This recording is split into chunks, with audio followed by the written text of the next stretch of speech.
हर हर महादेव, जय भोलेनाथ। दोस्तों आपके अपने चैनल राधे श्याम में आपका बहुत बहुत स्वागत है। श्रवण माह में दो प्रदोष आते हैं, दोनों का ही खास महत्व होता है। पहला प्रदोष 1 अगस्त 2024 गुरुवार को था और अब दूसरा प्रदोष 17 अगस्त 2024 शनिवार को है और इसे शनि प्रदोष कहेंगे। इस दिन शाम को प्रदोष काल में भोलेनाथ की पूजा का विशेष महत्व होता है। तो इस दिन मात्र एक उपाय करने से कर्ज से बहुत ही शीघ्र मुक्ति मिल जाती है। तो उपाय इस प्रकार है कि आप सावन में किसी भी दिन से आप भोलेनाथ के सामने एक शुद्ध घी का दीपक जलाइए और शिव चालीसा का पाठ 40 दिनों तक के लिए आरंभ कर दीजिए। आपको बहुत ही शीघ्र लाभ मिलेगा। लेकिन दोस्तों, किसी भी उपाय को करने से, किसी भी पाठ या चालीसा या फिर कोई भी पूजा पाठ करने से हमें धन नहीं मिलता है, बशर्ते हमें मेहनत भी करनी चाहिए, परिश्रम करनी चाहिए। इससे क्या होता है पूजा पाठ करने से कि यदि हम मेहनत करते हैं, परिश्रम करते हैं, तो जो भी हमारे रास्ते में बाधाएं आती हैं तो भगवान उसको अवश्य दूर करते हैं। इसीलिए हमें हर चीज़ प्राप्त हो जाता है जो कि हम चाहते हैं। तो इसीलिए हमें पूजा पाठ भी करना चाहिए और परिश्रम तो अवश्य ही करना चाहिए। तो अभी सुन लेते हैं शनि प्रदोष व्रत की कथा। तो कथा इस प्रकार है। गर्गाचार्य जी ने कहा कि हे महामते, आपने शिव शंकर के प्रसन्न हेतु समस्त प्रदोष व्रत का वर्णन किया है। अब हम शनि प्रदोष व्रत विधि सुनने की इच्छा रखते हैं, सो कृपा करके सुनाइए।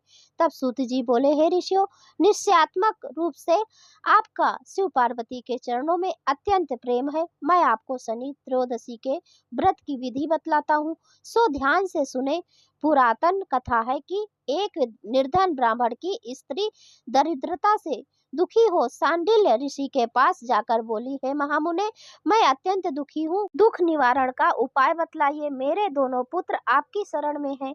मेरे ज्येष्ठ पुत्र का नाम धर्म है, जो कि एक राजपुत्र है, और लघु का नाम शुचिव्रत है। हम दरिद्री हैं, आप ही हमारा उद्धार कर सकते हैं। इतनी बात सुनकर ऋषि ने शिव प्रदोष व्रत करने के लिए कहा। तीनों प्राणियों ने प्रदोष व्रत करने का संकल्प किया। कुछ समय पश्चात प्रदोष व्रत आया।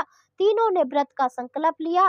छोटा लड़का, जिसका नाम शुचिव्रत था, एक तालाब पर स्नान करने को गया तो उसे मार्ग में एक स्वर्ण कलश धन से भरपूर मिला। उसको लेकर वह घर आया।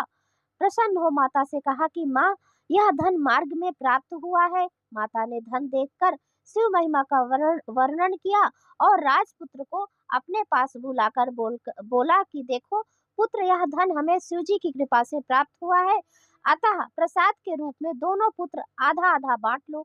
माता का वचन सुन राजपुत्र ने शिव पार्वती का ध्यान किया और बोला, पूज्य, यह धन आपके पुत्र का ही है, मैं इसका अधिकारी नहीं हूँ।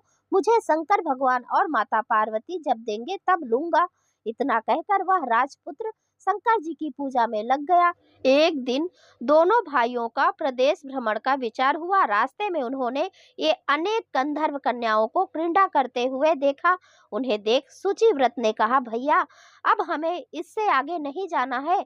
इतना कहकर शुचिव्रत उसी स्थान पर बैठ गया, परंतु राजपुत्र अकेला ही स्त्रियों के बीच में जा पहुंचा। वहां एक अति सुंदरी स्त्री राजकुमारी को देख मोहित हो गई और राजपुत्र के पास पहुंचकर कहने लगी कि हे सखियों, इस वन के समीप ही जो दूसरा वन है, तुम वहां जाकर देखो। भांति भांति के पुष्प खिले हैं और वहां बड़ा सुहावना समय है। उसकी शोभा देखकर आओ, मैं यहाँ बैठी हूँ, मेरे पैर में बहुत पीड़ा है। यह सुनकर सब सखी दूसरे वन में चली गई। वह सुंदर राजकुमार की ओर देखती रही। इधर राजकुमार भी उसे कामुक दृष्टि से निहारने लगा। युवती बोली, आप कहाँ रहते हैं? वन में कैसे पधारे? किस राजा के पुत्र हैं? क्या नाम है? राजकुमार बोला, मैं विदर्भ नरेश का पुत्र हूँ, आप अपना परिचय दें। युवती बोली, मैं विद्रविक नाम गंधर्व की पुत्री हूँ, मेरा नाम अंशुमति है। मैंने आपकी मन की स्थिति जान लिया है कि आप मुझ पर मोहित हैं। विधाता ने हमारा तुम्हारा संयोग मिलाया है। युवती ने मोतियों का हार राजकुमार के गले में डाल दिया। राजकुमार हार स्वीकार करते हुए बोला कि हे भद्रे, मैंने आपका प्रेमो उपहार स्वीकार किया है, और परंतु मैं निर्धन हूँ। राजकुमार के इन वचनों को सुनकर गंधर्व कन्या बोली कि मैं जैसा कह चुकी हूँ वैसा ही करूंगी। अब आप अपने घर जाएं। इतना कहकर गंधर्व कन्या सखियों से जा मिली और घर जाकर राजकुमार ने शुचिव्रत को सारा वृतांत कह सुनाया। जब तीसरा दिन आया, वह राजकुमार शुचिव्रत को लेकर उसी वन में जा पहुंचा। वहीं गंधर्वराज अपनी कन्या को लेकर वहां आ पहुंचा। उन दोनों राजकुमारों को देखकर गंधर्वराज ने आसन देकर कहा कि मैं कैलाश पर गया था, वहां शंकर जी ने मुझसे कहा कि धर्मगुप्त नाम का राजपुत्र है जो इस समय राजविहीन निर्धन है, मेरा परम भक्त है। हे गंधर्वराज, तुम उसकी सहायता करो।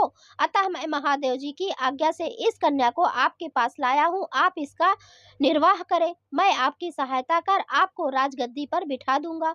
इस प्रकार गंधर्वराज ने कन्या का विधिवत विवाह कर दिया।